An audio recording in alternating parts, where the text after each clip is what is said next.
ಅಣ್ಣ ಅವರು ಆಕ್ಚುಲಿ ನೀವು ಹೇಳಿದ್ರೆ ಲಾಯರ್ ಜಗದೀಶ್ ಅಲಿಯಾಸ್ ಅಂತ.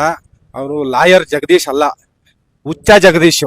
ಯಾಕೆಂದ್ರೆ ಈಗ ಒಂದ್ಸಲ ಬಿಗ್ ಬಾಸ್ಗೆ ಹೋಗಿದ್ದ, ಅಲ್ಲಿ ಹುಚ್ಚ ಅಂತ ಈಚೆ ಹೊಡೆದ್ ಕಳ್ಸವ್ರೆ. ಆಮೇಲೆ ಮತ್ತೆ ಇಲ್ಲೆಲ್ಲ ಇವರು ಹಿಂದೂ ಕಾರ್ಯಕರ್ತರ ಮೇಲೆ ಹೋದ, ಅವ್ರ ಹತ್ರ ಉಗಿಸ್ಕೊಂಡ. ರಾಜಕೀಯದವ್ರ ಮೇಲೆ ಹೋದ, ರಾಜಕೀಯದವರು ಉಗಿದ್ ಕಳ್ಸಿದ್ರು. ಅವನು ಲಾಯರ್ ಜಗದೀಶ್ ಅಲ್ಲ, ಹುಚ್ಚ ಜಗದೀಶ್. ಅದಕ್ಕೆ ಇವಾಗ ಹುಚ್ಚುಚ್ಚನಂಗೆ ಆಡ್ಕೊಂಡು ಈ ತರ ಮಾತಾಡ್ತಾ ಇರೋದು. ಈಗ ಅವ್ರಿಗೆ ಯಾರ ಮೇಲೂ ವಿಡಿಯೋ ಮಾಡಕ್ಕೂ ಆಗ್ತಾ ಇಲ್ಲ.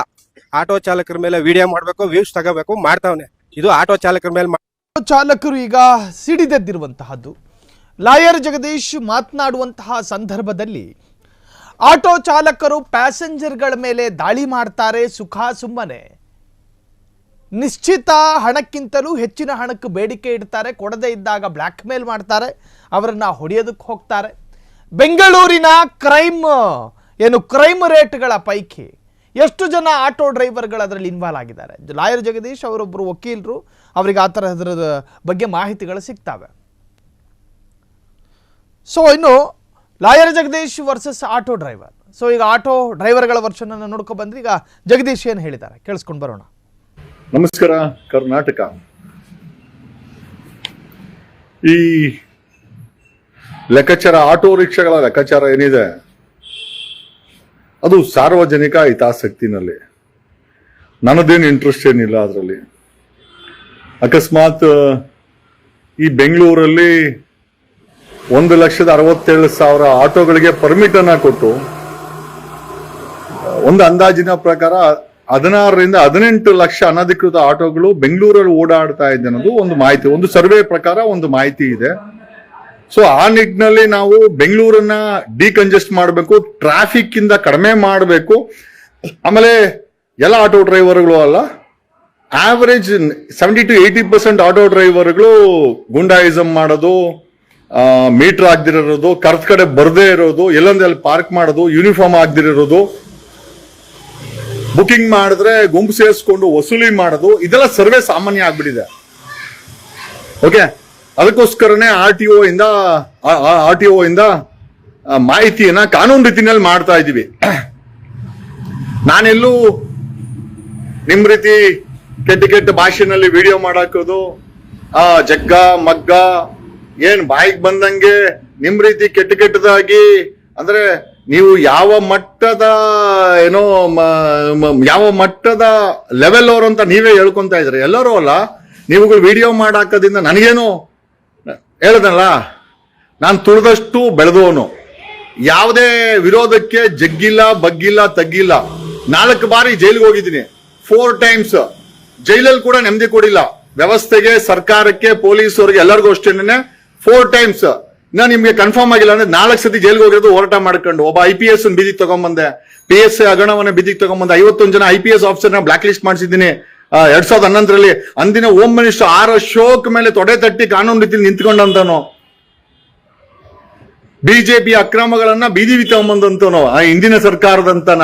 ಒಬ್ಬ ಪವರ್ಫುಲ್ ಮಿನಿಸ್ಟ್ರು ಒಂದು ಹೆಣ್ಮಗಳ ಜೊತೆ ಕೆಟ್ಟದಾಗ ನಡ್ಕೊಂಡಾಗ ಹಿಂದೆ ಮುಂದೆ ನೋಡದೆ ಅವರ ಬೆಂದಿಗೆ ನಿಂತ್ಕೊಂಡಂತವ್ರು. ಇಷ್ಟೆಲ್ಲ ಹೋರಾಟಗಳನ್ನ ಮಾಡಿ ಈಗ ನಿಮ್ಮ ಆಟೋದವ್ರಿಗೇನೆ ಎಷ್ಟೋ ಸತಿ ಒಂದು 5-6 ವರ್ಷಗಳ ಹಿಂದೆ ಇವರು ಟ್ರಾಫಿಕ್ ಪೊಲೀಸರು ಹಿಗ್ಗಾಮಗ್ಗ ಬಾರಿಸಿ ಒಡೆದು ಅವ್ರನ್ನ ತಡೆದು ನಾವೇ ಇವ್ರ ಸಪೋರ್ಟ್ಗೆ ನಿಂತ್ಕೊಂಡು ಈ ಆಟೋಗಳು ಈ ಮಟ್ಟಕ್ಕೆ ಬೆಳಿಲಿಕ್ಕೆ ಒಂದ್ ರೀತಿನಲ್ಲಿ ನಾವು ಕೂಡ ಕಾರಣ. ಇವತ್ತುಗಳು ನಾವು ಇವರುಗಳು 18-20 ಲಕ್ಷ ಆಟೋಗಳು ಬೇಡ, ಪರ್ಮಿಟ್ ಇರುವಷ್ಟು ಅಂತ ಆಟೋಗಳು ನಮ್ಗೆ ಬೆಂಗಳೂರಿಗೆ ಬೇಕು. 1,67,000 ಬಿಟ್ರೆ ಒಂದು ಆಟೋ ಕೂಡ ಬಿಡಲ್ಲ, ಸೀಸ್ ಮಾಡಿಸ್ತೀನಿ. ಆಮೇಲೆ ನೀವುಗಳು ಬೇಕಾದ್ರೆ ಇನ್ನೂ ಒಂದು 500 ವಿಡಿಯೋ ಮಾಡಾಕಿ ದಿನ ಬೈಕಂಡು ಓಡಾಡಿ, ಇಷ್ಟ ದಿನ ಆಟೋದವ್ರು ವಿಡಿಯೋ ಮಾಡಾಕೋರು. ಈಗ ಅವ್ನ ಯಾರೋ ಬೋರ್ಡನ್ನ ಅವನಲ್ಲೇ ಜಗ್ಗ ಮೆಂಟ್ಲು, ನಾವು ಮೆಂಟ್ಲೇನೆ ಅನ್ಕೋಣ. ನಿಮಗ್ ಲೆಕ್ಕಾಚಾರ ಕೇಳಿದ್ರೆ ನಾವು ಮೆಂಟ್ಲು ಅಂತ ಅನ್ಸಿದ್ರೆ ಡನ್, ನಾವು ಅದಕ್ಕೂ ಕೂಡ ನಿಮಗ್ ಸಂತೋಷ ಆಗಂಗಿದ್ರೆ ಬೈಕಂಡ್ ಓಡಾಡಿ. ಸಾರ್ವಜನಿಕ ಜೀವನದಲ್ಲಿ ಇರ್ಬೇಕಾದ್ರೆ ಹೊಗಳೋರು ಇರ್ತಾರೆ, ಬೊಗಳೋರು ಇರ್ತಾರೆ, ತೆಗಳೋರು ಇರ್ತಾರೆ, ನಮ್ಮ ತೇಜೆ ಓದೆ ಮಾಡೋರು ಇರ್ತಾರೆ. ಇವ್ರುಗಳನ್ನೆಲ್ಲ ನಾವು ಜೀವನದಲ್ಲಿ ಸಹಿಸ್ಕೊಂಡು ಈ ಮಟ್ಟಕ್ಕೆ ಬೆಳೆದು ಬಂದಿರೋದು. ನಾನು ಒಂದು ಸತಿ ಡಿಸೈಡ್ ಮಾಡಿದ್ರೆ ಈ ಭ್ರಷ್ಟನ ಎದುರಾಕೊಂಡು ಮಟ್ಟ ಹಾಕ್ಬೇಕು ಅಂದ್ರೆ ಆ ಮಟ್ಟದಲ್ಲಿ ಮಟ್ಟ ಹಾಕಿರುವಂತ ವ್ಯಕ್ತಿ ನಾನು ಹಿಂದೆ ಮುಂದೆ ಕೂಡ ನೋಡಿಲ್ಲ. ನೀವೇ ಅನ್ಕೊಂಡಿದ್ದೀರಾ ಆಟೋದವರು? ನೀವುಗಳು ವಿಡಿಯೋ ಮಾಡಿ ಟ್ರೋಲ್ ಮಾಡಿದ್ರೆ ಭಯ ಬೀಳ್ತೀನಾ? ಖಂಡಿತ ಇಲ್ಲ. ಇಷ್ಟ ದಿನ ಮಾಡಿದ್ರೆ ಎಲ್ಲಿಗೆ ತಗೊಂಬಂದ್ ನಿಲ್ಸಿದೀನಿ. ಟ್ರಾಫಿಕ್ ಪೊಲೀಸರು ಸಿಕ್ಕ ಕಡೆ ನಿಮ್ಮನ್ನ ಚೆಕ್ ಮಾಡಿ ಈ ಆಡಿಟ್ ಮಾಡ್ಬೇಕು. ಇನ್ನ ಮುಗ್ದಿಲ್ಲ. ಬಸ್ಟ್ ಪಿಕ್ಚರ್ ಅಭಿ ಶುರು ಫಿಲಮ್ ಈಗ ತಾನೇ ಶುರುವಾಗಿದೆ. 1,67,000 ಆಟೋ ಪರ್ಮಿಟ್ ಬಿಟ್ರೆ ಬೇರೆ ಆಟೋಗಳು ಓಡಾಡಿದ್ರೆ ಜಾಯಿಂಟ್ ಕಮಿಷನರ್ ಅನುಚೇತು RTO ಕಮಿಷನರ್ ಇಬ್ರು ಮನೆಗೆ ಹೋಗ್ತಾರೆ. ಅದು ನನ್ ಜವಾಬ್ದಾರಿ. ನೀವು ಇನ್ನ ಕರ್ಕೊಂಬಂದ್ ವಿಡಿಯೋಗಳು ಮಾಡ್ಸಾಕಿ ನನಗೇನು ಸಮಸ್ಯೆ ಇಲ್ಲ. ಕೆಟ್ಟದಾಗಿ ಧಮ್ಕಿಗಳು ಕನಿಷ್ಠ ನನಗೆ ದಿನಕ್ಕೆ 100 ಏನೋ ಧಮ್ಕಿ ಫೋನ್ಗಳು ಬರ್ತವೆ. ನಾವು ಜಗ್ತೀವಾ ಬಗ್ತೀವಾ? ಹೇಳದ್ನಲ್ಲ, ಕೆಂಪೇಗೌಡ, ನಾಳೆ ಕೆಂಪೇಗೌಡರ ಜಯಂತಿ. ಓಕೆ, ಕೆಂಪೇಗೌಡರ ಜಯಂತಿ ದಿವಸ ಕೆಂಪೇಗೌಡ ಆಟೋ ಓಡಾಡ್ತಾ ಇದೆ. ಇದನ್ನ ಓಡಾಡಕ್ ಬಿಟ್ಟಿರೋರು ಯಾರು? ಸರ್ಕಾರ. ಓಡಾಡಕ್ ಬಿಟ್ಟಿರೋ ಯಾರು? ಸಾರಿಗೆ ಇಲಾಖೆ. RTO ಕಮಿಷನರ್, RTO ಡೆಪ್ಯೂಟಿ ಕಮಿಷನರ್ಗಳು, ಅಸಿಸ್ಟೆಂಟ್ ಕಮಿಷನರ್ಗಳು, ಬೆಂಗಳೂರಿನ ಜಾಯಿಂಟ್ ಕಮಿಷನರ್ ಅನುಚೇತ್ ಅವರು ಕ್ರಮ 15 ದಿವಸದಲ್ಲಿ ನಿಮ್ಮ ಎಲ್ಲ ಅನಧಿಕೃತ ಆಟೋಗಳನ್ನ ಕಾನೂನು. ಕ್ಷಣದ ಸುದ್ದಿಗಳಿಗಾಗಿ ಫ್ರೀಡಂ ಟಿವಿ ಸಬ್ಸ್ಕ್ರೈಬ್ ಮಾಡಿ, ಲೈಕ್ ಮಾಡಿ ಹಾಗೂ ಫಾಲೋ ಮಾಡಿ.